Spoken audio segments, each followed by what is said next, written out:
जय हिंद दोस्तों जैसा कि आपको पता है कि एनडीए 2 2024 का फॉर्म भराना 15 मई 2024 से शुरू हो चुका है, जिसका लास्ट डेट है 4 जून 2024 के शाम 6 बजे तक। इसलिए इस वीडियो में हम बात करेंगे कि एनडीए 2 2024 के एप्लीकेशन फॉर्म को स्टेप बाय स्टेप कैसे भरें, वो भी मोबाइल से। इसके लिए आपको दो चीज़ों की आवश्यकता होगी, एक वैलिड मोबाइल नंबर और एक वैलिड ईमेल आईडी। तो चलिए दोस्तों, सबसे पहले आते हैं मोबाइल के स्क्रीन पर। मोबाइल पे हम गूगल क्रोम को ओपन करेंगे और upsconline.nic.in सर्च करेंगे। उसके बाद आपको इसके ऑफिशियल वेबसाइट पर क्लिक करना है, जो पहला वाला है। तो कुछ ऐसा इंटरफेस खुलेगा। आपको सबसे पहले में वन टाइम रजिस्ट्रेशन OTR दिखेगा, उसमें क्लिक करना है। क्लिक करने के बाद आप इसके डैशबोर्ड में आ जाइएगा। दोस्तों, अगर आप सिस्टम या लैपटॉप से भर रहे हैं तो भी सेम ही प्रोसेस है। डैशबोर्ड में आने के बाद ऐसा ऑप्शन आएगा ईमेल आईडी और OTP का। तो ये उनके लिए है जिन्होंने अपना रजिस्ट्रेशन पहले से किया हुआ है, वे यहाँ से लॉगिन कर सकते हैं। लेकिन जो कैंडिडेट फर्स्ट टाइम फॉर्म भर रहे हैं वे न्यू रजिस्ट्रेशन पर क्लिक कीजिएगा। इसके बाद कुछ ऐसा इंटरफेस खुलेगा। इसमें आपको बेसिक इन्फॉर्मेशन भरना है। और दोस्तों, ये जितना भी बेसिक इन्फॉर्मेशन भरिएगा वो अपने 10th के सर्टिफिकेट के हिसाब से भरिएगा। तो सबसे पहले आपको अपना नाम डालना है, फिर वेरीफाई करने के लिए नेम डालना है। फिर अगर आपने कभी अपना नाम चेंज किया है तो यस कीजिएगा, अदरवाइज नो कीजिएगा। उसके बाद आपका अपना जेंडर सेलेक्ट कर लेना है, फिर जेंडर को वेरीफाई कर लेना है। उसके बाद फिर अपना डेट ऑफ बर्थ डाल दीजिएगा अकॉर्डिंग टू 10th सर्टिफिकेट। फिर डेट ऑफ बर्थ को वेरीफाई कर लीजिएगा। उसके बाद फादर्स नेम डाल दीजिएगा, फिर फादर्स नेम को वेरीफाई कर लीजिएगा। उसके बाद मदर्स नेम डाल दीजिएगा, फिर मदर्स नेम को वेरीफाई कर दीजिएगा। और ये जो भी डिटेल डाल रहे हैं, मैं बार बार बोल रहा हूँ कि 10th सर्टिफिकेट के आधार पर ही डालिएगा। इसके बाद माइनॉरिटी स्टेटस में अगर आप हिंदू हैं तो नो कीजिएगा, अदरवाइज यस कीजिएगा। फिर मोबाइल नंबर आप डाल दीजिएगा जो कि वैलिड होना चाहिए, क्योंकि इसमें OTP जाएगा। इसके बाद अल्टरनेट मोबाइल नंबर है तो डालिएगा, अन्यथा छोड़ दीजिएगा। फिर आप अपना ईमेल आईडी डालिएगा, ये भी वैलिड होना चाहिए। इसके बाद आप अपना बोर्ड यानी 10th का रोल नंबर फिल कीजिएगा। फिर आपको अपना एक सिक्योरिटी क्वेश्चन चूज़ करना है। जैसे मैंने what is your favourite subject choose किया है, इनका इंग्लिश है तो इंग्लिश डाल दिया है। फिर दूसरा क्वेश्चन सेलेक्ट कर लीजिएगा जो आपके पसंद का हो और उसका आंसर दे दीजिएगा।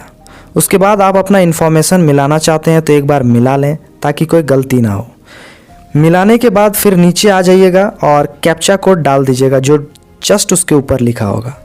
इसके बाद आप रेड कलर का सबमिट पे क्लिक कर दीजिएगा। सबमिट करने के बाद आपको फिर से प्रीव्यू का ऑप्शन आएगा। देख लेना है, अगर कोई सुधार करना है तो अपडेट या चेंज हेयर पर क्लिक करके सुधार कर लीजिएगा, अन्यथा आई एग्री पर क्लिक करके आगे बढ़ जाइएगा। इसके बाद कुछ ऐसा इंटरफेस खुलेगा। मोबाइल OTP की जगह मोबाइल नंबर पे एक OTP गया होगा, वो डाल दीजिएगा। और ईमेल OTP की जगह आपके ईमेल पे एक OTP गया होगा, वो डाल दीजिएगा। इसके बाद वेरीफाई OTP पे क्लिक कर दीजिएगा। वेरीफाई पे क्लिक करने के बाद आपका वन टाइम रजिस्ट्रेशन यानी रजिस्ट्रेशन सक्सेसफुली सबमिटेड हो जाएगा और आपके मेल पे मैसेज भी आ जाएगा और आपके मोबाइल नंबर पे भी मैसेज आ जाएगा जो आपने रजिस्ट्रेशन के समय डाला था। उसके बाद फिर आपको ये इंटरफेस खोलना है। तो कैसे खोलिएगा? अगेन क्रोम में नया टैब खोलना है। इसमें upsconline.nic.in सर्च करना है। पहला वेबसाइट खोलना है तो ऐसा इंटरफेस आएगा। फिर पहले में वन टाइम रजिस्ट्रेशन लिखा है, उसमें क्लिक कीजिएगा, तब जाके ऐसा इंटरफेस खुलेगा। उसके बाद आपको ईमेल आईडी, मोबाइल नंबर या OTR आईडी, इन तीनों में से कोई एक से लॉगिन करना है। मैं मोबाइल नंबर से करता हूँ तो मोबाइल नंबर पे क्लिक कर लेना है।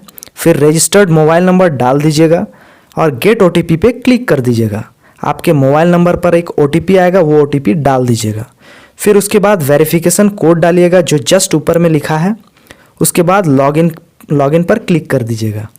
लॉगिन के बाद कुछ ऐसा इंटरफेस आएगा। थोड़ा नीचे जाना है, फिर आपको एक ऑप्शन दिखेगा न्यू पासवर्ड।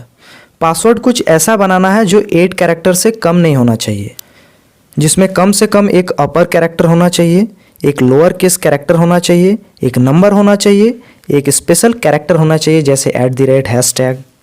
एक एग्जाम्पल देके बनाएं तो R कैपिटल, फिर बाकी सब स्मॉल OZER, फिर स्पेशल कैरेक्टर @, फिर कोई नंबर 1 2 3।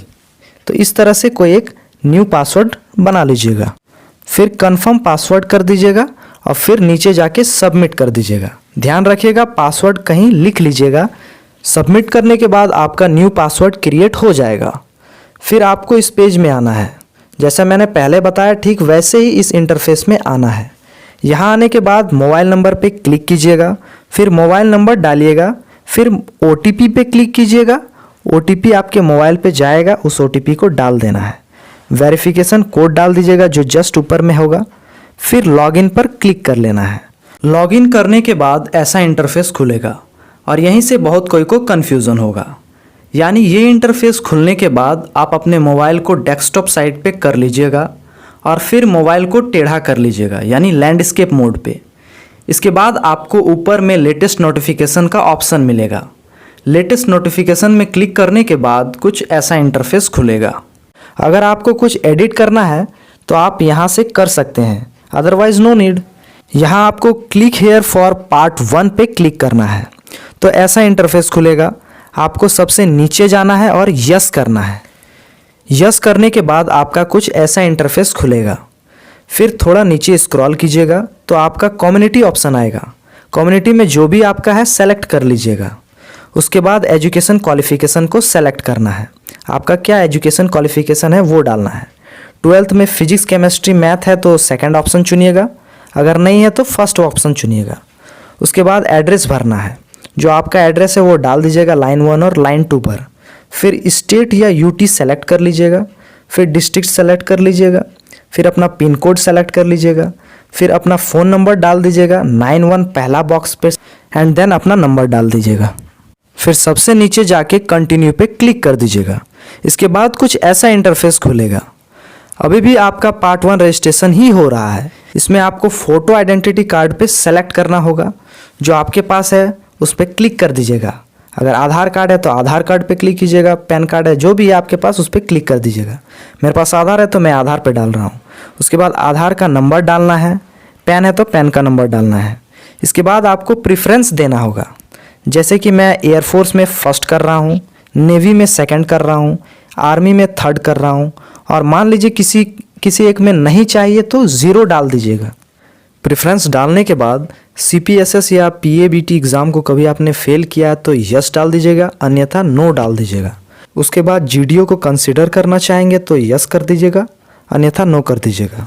सैनिक या मिलिट्री स्कूल के विद्यार्थी हैं या JCO NCO के वार्ड हैं तो यस कर दीजिएगा, अन्यथा नो कर दीजिएगा। उसके बाद कंटिन्यू कर दीजिएगा, फिर ओके कर दीजिएगा तो कुछ ऐसा इंटरफेस खुलेगा। फिर आपको सबसे नीचे जाना है और कैप्चा कोड डाल के आई एग्री पर क्लिक कर देना है। एक बार आई एग्री कर लीजिएगा तो फिर से एडिट करने का कोई ऑप्शन नहीं मिलेगा। फिर ओके कर दीजिएगा तो आपका पार्ट 1 रजिस्ट्रेशन कंप्लीट हो जाएगा और आपको अपने रजिस्टर्ड मोबाइल नंबर पे भी मैसेज आ जाएगा। इसके बाद जब आपका पार्ट 1 कंप्लीट हो जाएगा तो दोबारा से लॉगिन करेंगे। फिर आपको पार्ट 2 रजिस्ट्रेशन करना होगा। पार्ट 2 रजिस्ट्रेशन में 3 प्रक्रिया है। पहला पेमेंट, फिर फ़ोटो साइन और ID अपलोड, फिर सेंटर सिलेक्शन। तो पहले पेमेंट करना होगा। पेमेंट में 2 ऑप्शन है। पहला कि आप किसी स्टेट बैंक के थ्रू करें, दूसरा या तो आप इंटरनेट बैंकिंग का इस्तेमाल करें या फिर क्रेडिट कार्ड, डेबिट कार्ड या UPI के थ्रू करें। पेमेंट कंप्लीट करने के बाद आपको फ़ोटो साइन और फ़ोटो ID अपलोड करना होगा। तो दोस्तों जैसे आप इस सेक्शन पर क्लिक करेंगे तो आपका कुछ ऐसा इंटरफेस आएगा। यहाँ आपको स्कैन फोटोग्राफ अपलोड करना है। तो ध्यान रहे फ़ोटो और साइन 20 KB से 300 KB के बीच ही होना चाहिए। तो इसके लिए अगर आप कंप्यूटर या लैपटॉप से फॉर्म भर रहे हैं तो यहाँ क्लिक करके अपने स्कैन फोटोग्राफ और सिग्नेचर का साइज एडजस्ट कर सकते हैं। और अगर आप मोबाइल से फॉर्म भर रहे हैं तो यहाँ से साइज एडजस्ट नहीं होगा। इसके लिए आप अपने गूगल क्रोम में ऑनलाइन इमेज रिड्यूसर लिखिएगा, फिर पहले में रिसाइज इमेज ऑनलाइन लिखा आएगा, उस पर क्लिक कीजिएगा। क्लिक करने के बाद यहाँ पे आपको सेलेक्ट इमेज में क्लिक करना है और फिर आप अपना स्कैन फोटोग्राफ को सेलेक्ट कर लीजिएगा।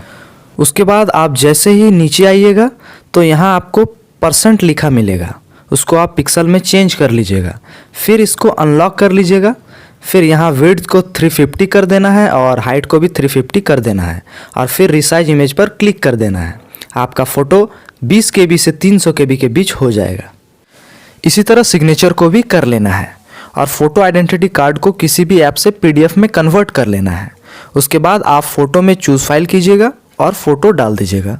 फिर सिग्नेचर में चूज़ फाइल कीजिएगा और सिग्नेचर डाल दीजिएगा। उसके बाद फ़ोटो आईडी कार्ड में चूज़ फाइल कीजिएगा और अपना फ़ोटो आईडी कार्ड डाल दीजिएगा और फिर अपलोड इमेज में क्लिक कर दीजिएगा।